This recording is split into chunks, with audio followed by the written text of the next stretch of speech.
Hello दोस्तों, स्वागत है आपका हमारे यूट्यूब चैनल पर। आज हम आपको डी फार्म सेकेंड ईयर का subject pharmacy law and ethics जिसका चैप्टर नंबर सेकंड का सेकंड पार्ट पढ़ाएंगे। दोस्तों, अगर आपने फर्स्ट पार्ट नहीं देखा है तो आप हमारे चैनल की प्लेलिस्ट में जाइए, वहाँ से आप फर्स्ट पार्ट पढ़ लीजिए। फर्स्ट पार्ट में दोस्तों हमने कई टॉपिक्स को कवर किया था। और दोस्तों, जो आपका टॉपिक है फार्मेसी काउंसिल ऑफ इंडिया और उसके फंक्शन, उसको हम फर्स्ट पार्ट में कवर कर चुके हैं। इस वाले पार्ट में हम एजुकेशन रेगुलेशन के बारे में बात करेंगे और जो आपकी स्टेट फार्मेसी काउंसिल होती है उसके बारे में बात करेंगे। तो दोस्तों, अगर आपने प्रीवियस लेक्चर नहीं देखा है तो आप हमारे चैनल की प्लेलिस्ट में जाइए, वहाँ से उस लेक्चर को पढ़ लीजिए।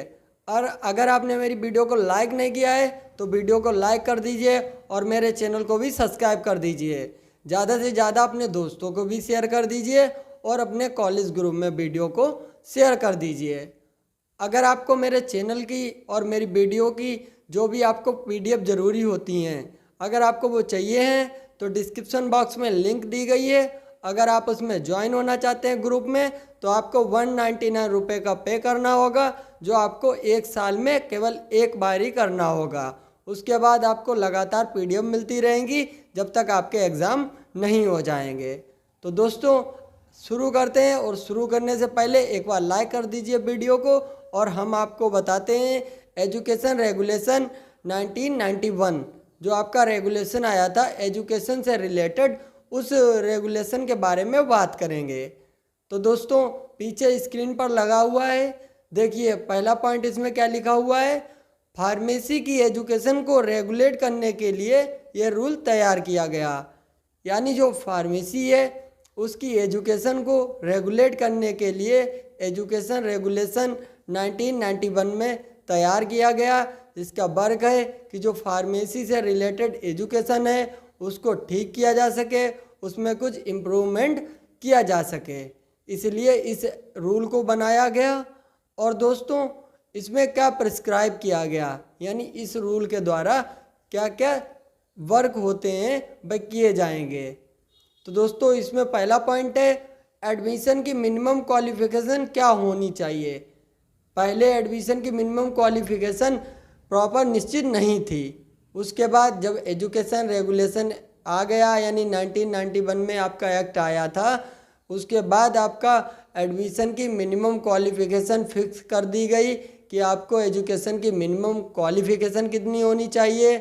और उसके बाद जो डी फार्म का स्टडी पीरियड होता है वह कितना होना चाहिए, उसकी ट्रेनिंग कहाँ की जानी चाहिए और कौन से कॉलेज से डिप्लोमा करना चाहिए, यह सब एजुकेशन रेगुलेशन 1991 रूल में बताया गया है।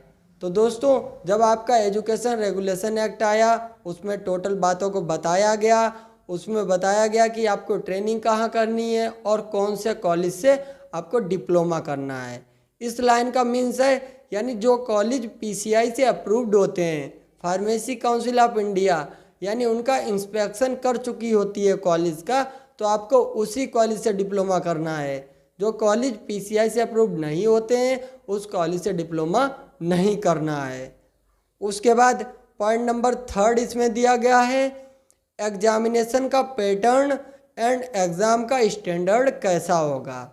जो आपका एजुकेशन रेगुलेशन है ये निश्चित करता है कि एग्जामिनेशन का पैटर्न कैसा होगा और उसके बाद एग्जामिनेशन का स्टैंडर्ड कैसा होगा। ये एजुकेशन रेगुलेशन के द्वारा ही निश्चित किया जाता है। और उसके बाद एक स्पेशल पॉइंट लिखा हुआ है यहाँ पर, इस रूल के द्वारा कुछ क्राइटेरिया को निश्चित किया गया।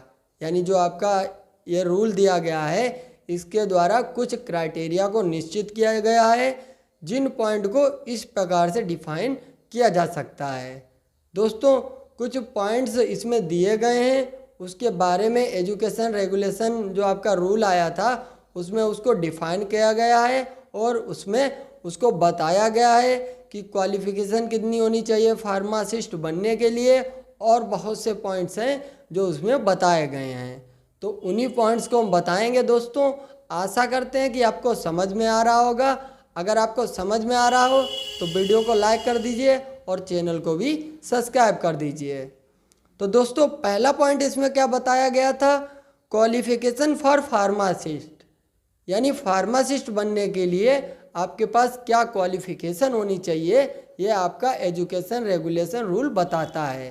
तो क्या बताता है इसमें, इन्होंने फार्मासिस्ट बनने के लिए मिनिमम क्वालिफिकेशन डी फार्म पास को रखा है। यानी जो भी स्टूडेंट रजिस्टर्ड फार्मासिस्ट बनना चाहता है तो उसको पहले डी फार्म का फाइनल एग्ज़ाम पास करना होगा और आपको जो 500 घंटे की आपकी ट्रेनिंग होती है उसको कंप्लीट करना होगा। उसके बाद आप रजिस्टर्ड फार्मासिस्ट बनने के लिए एलिजिबल हो पाते हैं। तो ये जितना सब किया है ये सब एजुकेशन रेगुलेशन रूल के द्वारा ही हुआ था। और उसके बाद एडमिशन इन डी फॉर्म, यानी डी फॉर्म में आपको एडमिशन कैसे मिलेगा, यह भी एजुकेशन रेगुलेशन एक्ट बताता है। यानी डी फॉर्म में एडमिशन के लिए साइंस स्ट्रीम से 12th पास होना ज़रूरी होता है। यानी जो स्टूडेंट साइंस स्ट्रीम से 12th को पास करते हैं वही स्टूडेंट केवल डी फॉर्म में एडमिशन ले सकते हैं। यह इस रूल में बताया गया है, डिफाइन किया गया है। और उसके बाद ड्यूरेशन ऑफ द कोर्स, जो आप डिप्लोमा कर रहे हैं इसकी ड्यूरेशन कितनी होनी चाहिए।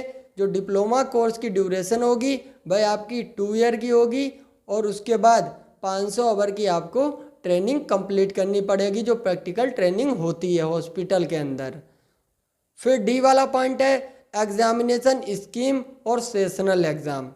तो दोस्तों आप जब सेकेंड ईयर में पढ़ रहे होंगे तो आपको पता ही होगा आपके कॉलेज में कितनी बार सेशनल एग्ज़ाम होते हैं और कितने नंबर के आपके सेशनल एग्ज़ाम होते हैं। और दोस्तों उसके बाद आपके फाइनल एग्ज़ाम ऑनलाइन होते हैं या ऑफलाइन होते हैं। तो आप डिप्लोमा कोर्स कर रहे हैं, जितनी बातें आपको फॉलो करनी पड़ रही हैं एजुकेशन रेगुलेशन एक्ट में आपको सब बातों को लिख देना है कि कितने सेशनल होते हैं, फाइनल एग्ज़ाम कैसे होता है और जो भी आपको दिख रहा हो आपको एग्ज़ाम कैसे लिखना होता है, कितने घंटे का टाइम मिलता है, ये सब आप एजुकेशन रेगुलेशन एक्ट में लिख सकते हैं क्योंकि उसमें इन सब बातों को डिफ़ाइन किया गया है। अगर आपके कॉलेज में सेशनल एग्ज़ाम होते हैं तो वह एजुकेशन रेगुलेशन के द्वारा ही कंडक्ट कराए जाते हैं। उसमें लिखा गया है कि आपके कॉलेज में 3 बार सेशनल एग्ज़ाम होंगे, इसलिए कॉलेज में सेशनल एग्ज़ाम कराए जाते हैं। तो आपको पहले समझना है, उसके बाद टॉपिक को डिफ़ाइन करना है, बहुत अच्छे से आप डिफ़ाइन कर पाएंगे। तो दोस्तों पॉइंट नंबर डी है आपका एग्जामिनेशन स्कीम सेशनल एग्ज़ाम।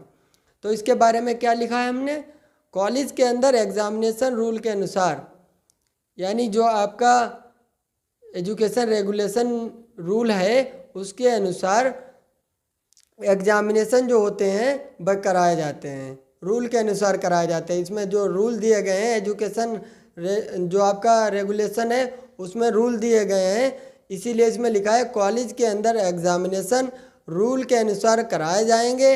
1 साल में 3 बार सेशनल एग्ज़ाम कराए जाएंगे। यानी आपका जो कॉलेज में सेशनल एग्ज़ाम होगा वह 1 साल में 3 बार कराए जाएंगे, जो कि 20 नंबर के एग्ज़ाम होंगे आपके। और उसके बाद लास्ट में जो फाइनल एग्ज़ाम कराए जाएंगे वह आपके 80 मार्क्स के होंगे, जो लिखित एग्ज़ाम होंगे, ऑनलाइन नहीं होंगे, ऑफलाइन एग्ज़ाम होंगे। तो इसने एग्ज़ामिनेशन के बारे में भी बताया है। उसके बाद मोड ऑफ एग्ज़ामिनेशन, यानी एग्ज़ामिनेशन का किस मोड में होंगे, यानी किस तरीके से एग्ज़ामिनेशन होंगे। तो इसमें फाइनल एग्ज़ाम को लिखित में कराया जाएगा। एग्ज़ाम टाइम 3 आवर का होगा, जो आपके 3 आवर होते हैं 3 आवर का एग्ज़ाम टाइम होगा। और उसके बाद एग्ज़ाम हिंदी में भी होगा और इंग्लिश में भी होगा। यानी आपको एग्ज़ाम में 2 पेपर दिए जाते होंगे, एक हिंदी वाला एक इंग्लिश वाला। अगर आप हिंदी में एग्ज़ाम करना चाहें तो हिंदी में कर सकते हैं और उसके बाद अगर आप इंग्लिश में करना चाहें तो इंग्लिश में एग्ज़ाम अपना कर सकते हैं। फिर पॉइंट आपका है एफ वाला पॉइंट है minimum mark for passing the examination, यानी आपको फाइनल एग्ज़ाम में 40 मार्क्स चाहिए होते हैं पास होने के लिए। और उसके बाद प्रैक्टिकल ट्रेनिंग, जो प्रैक्टिकल ट्रेनिंग होती है वह 500 आवर की होती है, जो गवर्नमेंट कॉलेज के अंदर कंप्लीट कराई जाती है।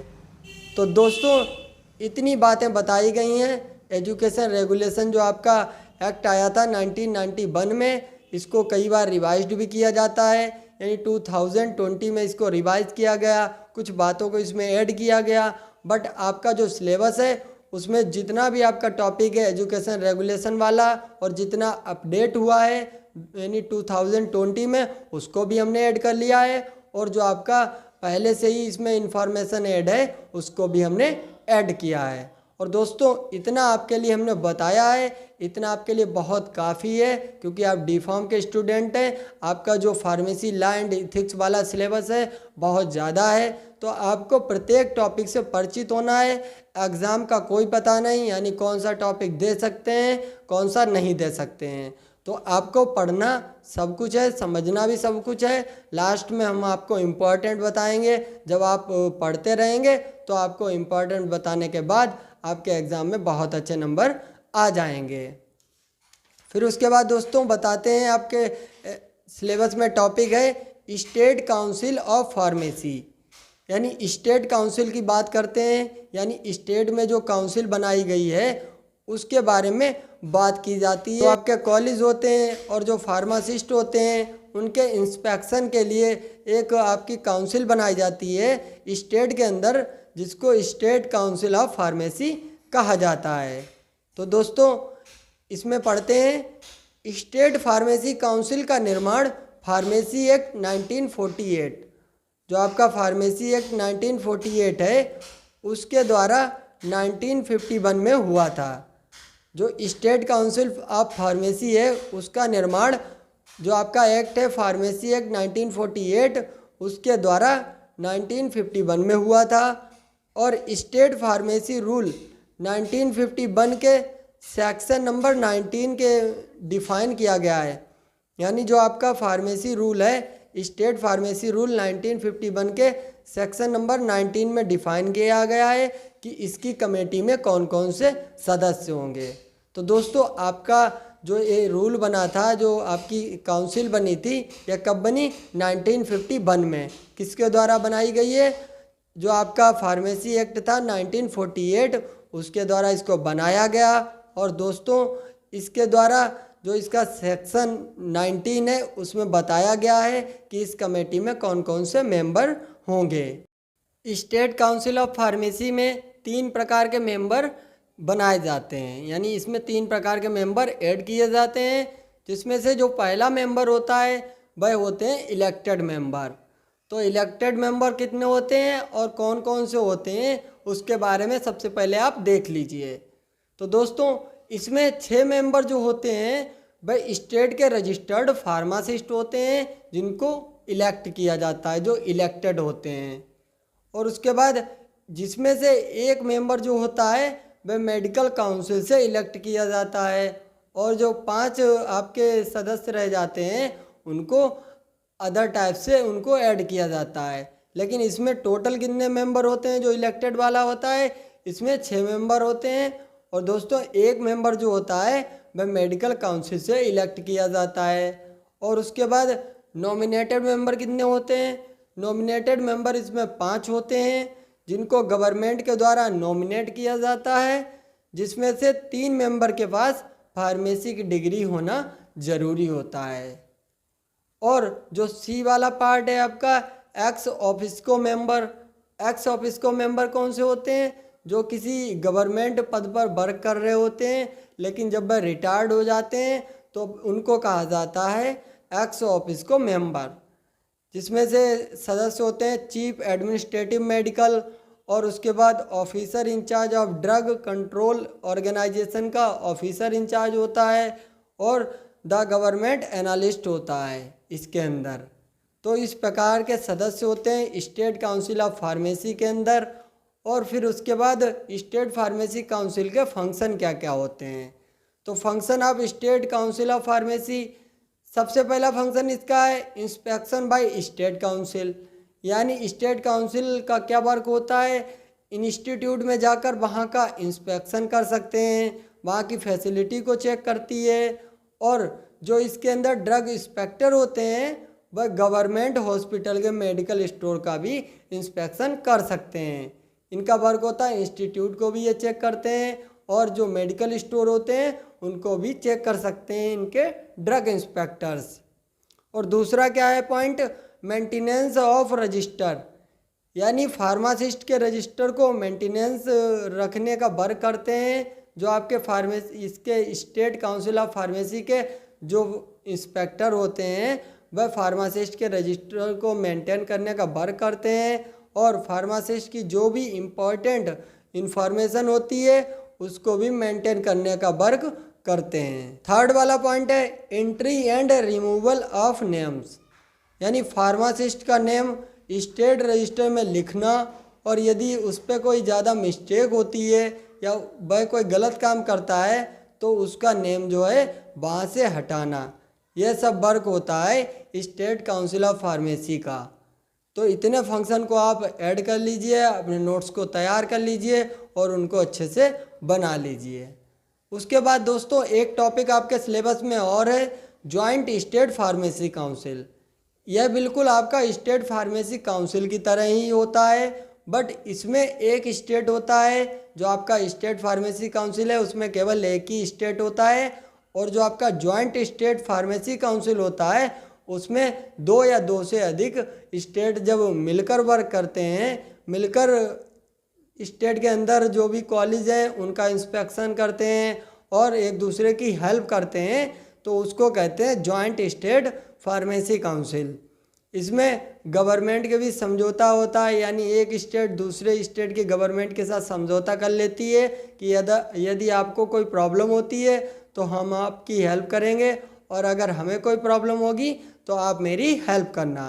तो इस प्रकार से दोस्तों इस काउंसिल में दो स्टेट या दो स्टेट से ज़्यादा स्टेट मिलकर वर्क करते हैं, एक दूसरे की ज़रूरतों को पूरा करते हैं और इसको स्टेट की गवर्नमेंट के समझौते पर बनाया जाता है। यानी गवर्नमेंट जो होती है एक दूसरे से समझौता करती है, उसके बाद इसको बनाया जाता है और जिसको जॉइंट स्टेट फार्मेसी काउंसिल कहा जाता है। और दोस्तों ये जो स्टेट फार्मेसी काउंसिल की तरह ही वर्क करती है, इसके जितने भी फंक्शन होते हैं हम आपको पीछे भी फंक्शन बता चुके हैं। जो आपके स्टेट फार्मेसी काउंसिल के फंक्शन थे वही फंक्शन आपके जॉइंट स्टेट फार्मेसी के भी होंगे। और इसमें कुछ मेंबर चेंज हो जाते हैं कि किस प्रकार से इसमें मेंबर सिलेक्ट किए जाते हैं, उसको हमने ऐड किया है। उसके बाद दोस्तों member of joint state pharmacy council are nominated by each state government. तो इसमें कौन कौन से मेंबर होते हैं? इसमें 3 से 5 लोगों को स्टेट फार्मेसी काउंसिल से चुना जाता है। जो स्टेट फार्मेसी काउंसिल होती है उसमें से 3 से 5 लोगों को इसमें चुना जाता है, यानी अलग अलग स्टेट से, यानी जितनी भी जॉइंट स्टेट फार्मेसी यानी जितने भी इसमें स्टेट ऐड होते हैं उसमें से अलग अलग स्टेट के 3 से 5 जो मेंबर होते हैं उनको चुना जाता है।